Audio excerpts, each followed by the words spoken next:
La parole de l'Éternel fut adressée à Jonas, fils d'Amittai, en ces mots: Lève-toi, va à Ninive, la grande ville, et crie contre elle, car leur méchanceté est montée jusqu'à moi. Mais les Jonas se leva pour s'enfuir à Tarsis, de devant la face de l'Éternel. Il descendit à Jaffo, et il trouva un navire qui allait à Tarsis. Il paya son passage, et entra pour aller avec eux à Tarsis, de devant la face de l'Éternel. Mais l'Éternel souleva un grand vent sur la mer, et il y eut une grande tempête sur la mer, et le navire était sur le point de se briser. Et les marins eurent peur, ils crièrent chacun à leur Dieu, et jetèrent à la mer les objets qui étaient dans le navire, pour l'alléger. Mais Jonas était descendu au fond du navire, s'était couché et dormait profondément. Alors le pilote s'approcha de lui, et lui dit: Pourquoi dors-tu? Lève-toi, crie à ton Dieu.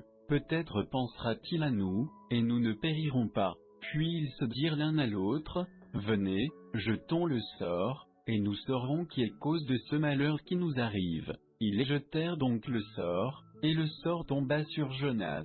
Alors ils lui dirent: Fais-nous donc savoir pourquoi ce malheur nous arrive. Quelle est ta profession, et d'où viens-tu? Quel est ton pays, et de quel peuple es-tu? Et il leur dit: Je suis hébreu, et je crains l'Éternel, le Dieu des cieux, qui a fait la mer et la terre. Et ces hommes furent saisis d'une grande crainte, et ils lui dirent: Pourquoi as-tu fait cela? Car ces hommes savaient qu'ils s'enfuyaient de devant la face de l'Éternel, parce qu'il le leur avait déclaré. Ils lui dirent donc: Que te ferons-nous, pour que la mer s'apaise envers nous? Car la mer devenait de plus en plus orageuse. Et il leur répondit: Prenez-moi, et jetez-moi dans la mer, et la mer s'apaisera envers vous, car je sais que c'est à cause de moi que cette grande tempête est venue sur vous. Et ces hommes ramaient pour gagner la terre, mais ils ne le purent, parce que la mer s'agitait de plus en plus contre eux. Alors ils crièrent à l'Éternel, et dirent: Ô Éternel, que nous ne périssions pas à cause de la vie de cet homme,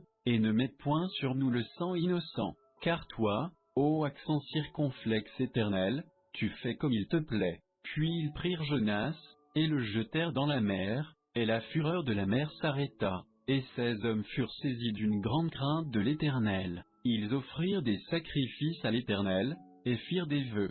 Et l'Éternel prépara un grand poisson pour engloutir Jonas, et Jonas fut dans le ventre du poisson 3 jours et 3 nuits. Or, Jonas fit sa prière à l'Éternel son Dieu, dans le ventre du poisson. Et il dit: Dans ma détresse j'ai invoqué l'Éternel, et il m'a répondu. Du sein du sépulcre j'ai crié, et tu as entendu ma voix. Tu m'as jeté dans l'abîme, au cœur de la mer, et le courant m'a environné. Toutes tes vagues et tous tes flots ont passé sur moi. Et moi je disais: Je suis rejeté de devant tes yeux. Cependant je verrai encore le temple de ta sainteté. Les eaux m'ont environné jusqu'à l'âme, l'abîme m'a enveloppé, les roseaux ont entouré ma tête. J'étais descendu jusqu'aux racines des montagnes, la terre avait fermé sur moi ses barres pour toujours. Mais tu as fait remonter ma vie de la fosse, Éternel, mon Dieu. Quand mon âme défaillait en moi, je me suis souvenu de l'Éternel, et ma prière est parvenue jusqu'à toi, dans le temple de ta sainteté. Ceux qui s'attachent à des vanités trompeuses abandonnent celui qui leur fait miséricorde. Mais moi, je t'offrirai des sacrifices avec chant de louange, j'accomplirai les vœux que j'ai faits. Le salut est de l'Éternel. Alors l'Éternel commanda au poisson, et le poisson vomit Jonas sur la terre. Puis la parole de l'Éternel fut adressée à Jonas une seconde fois, en ces mots: Lève-toi, va à Ninive, la grande ville, et publie le message que je t'ordonne. Jonas se leva donc et alla à Ninive, suivant l'ordre de l'Éternel. Or Ninive était une grande ville devant Dieu, de 3 journées de marche. Et Jonas commença de pénétrer dans la ville le chemin d'une journée, il criait et disait: Encore 40 jours, et Ninive sera détruite. Et les gens de Ninive crurent à Dieu, ils publièrent un jeûne et se revêtirent de sacs, depuis les plus grands d'entre eux jusqu'aux plus petits. La chose parvint au roi de Ninive, il se leva de son trône, ôta de dessus lui son manteau, se couvrit d'un sac, et s'assit sur la cendre. Puis il fit proclamer et dire dans Ninive, par décret du roi et de ses grands, que les hommes et les bêtes, le gros et le menu bétail, ne goûtent rien, qu'ils ne pèsent point, et ne boivent point d'eau, que les hommes et les bêtes soient couverts de sacs, et qu'ils crient à Dieu avec force, et que chacun se détourne de sa mauvaise voie et de l'iniquité qui est dans ses mains. Qui sait si Dieu ne reviendra pas, et ne se repentira pas, et s'il ne reviendra pas de l'ardeur de sa colère, en sorte que nous ne périssions point. Or Dieu vit ce qu'ils faisaient, comment ils se détournaient de leur mauvaise voie, et Dieu se repentit du mal qu'il avait parlé de leur faire, et il ne le fit point. Mais cela déplut extrêmement à Jonas, et il en fut irrité, et il fit sa requête à l'Éternel, et dit, « Ah, Éternel, n'est-ce pas là ce que je disais quand j'étais encore dans mon pays?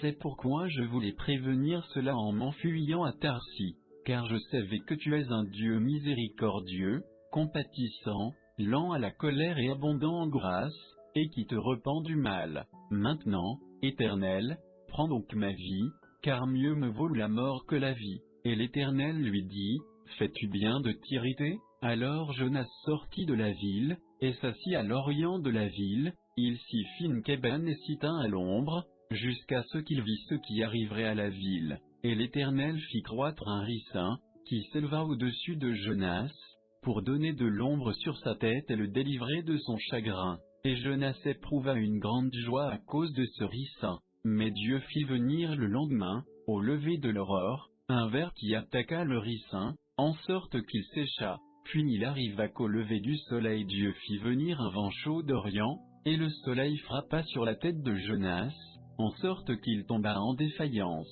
Et il demanda la mort, et dit, « Mieux me vaut la mort que la vie. » Mais Dieu dit à Jonas, « Fais-tu bien de t'irriter à cause de ce ricin? » Et il répondit, « J'ai raison de m'irriter jusqu'à la mort. » Alors l'Éternel dit, « Tu as pitié d'un ricin, pour lequel tu n'as pris aucune peine, et que tu n'as point fait croître, qui est né dans une nuit, et dans une nuit a péri. Et moi je n'aurai pas pitié de Ninive, la grande ville, dans laquelle il y a plus de 120 000 créatures humaines qui ne savent pas distinguer leur droite de leur gauche, et du bétail en grand nombre.